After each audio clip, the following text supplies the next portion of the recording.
Të nderuar deputet të Kuvendit të Republikës së Kosovës, të dashur qytetar, të nderuara media, para se të vazhdojmë me rendin e ditës, e konsideroj të nevojshme që të ndalem në dy çështje që dolën nga seanca e kaluar.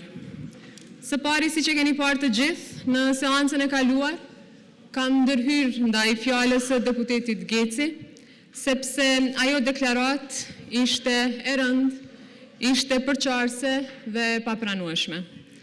Dua të ritheksoj se krerët e ushtrisë çlirimtare të Kosovës po mbahen padrejtësisht në Hagë dhe uroj që vendimi i gjykatës do ta korrigjoj padrejtësinë e madhe të prokurorisë së specializuar. Si kryetare e Kuvendit e dënoj pa asnjë më dyshje këtë gjuhë dhe e bëj të qartë se nuk do të lejoj që foltorja e Kuvendit të përdoret për sulme të tilla. Po, le të debatojmë me argumente, me ide, por rastësi me qëndrime që e cenojnë luftën tonë çlirimtare dhe ata që i dolën zot këtij vendi në kohën dhe në periudhat më të vështira për popullin tonë. Lufta e ushtrisë çlirimtare të Kosovës ishte luftë e drejtë për liri. Ishte e pastër dhe e shenjtë.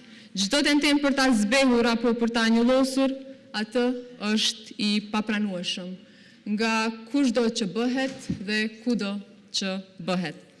Së dyti, dje u bë publike edhe gjua seksiste kundrejt nënkryetares së Kuvendit, zonjës Vlora Qitaku.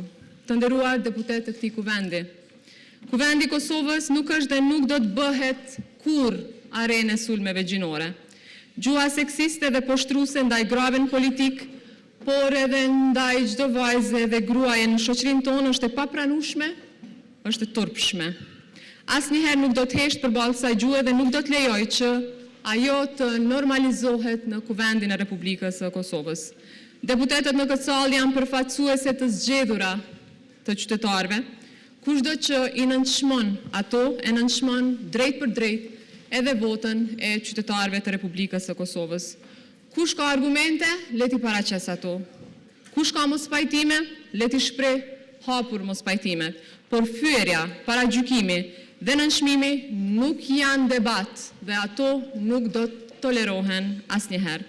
Si kryetare e Kuvendit kërkoj nga secili deputet ta ruaj nivelin që kërkon ky institucion dhe besimin që qytetarët e Republikës së Kosovës na kanë dhënë.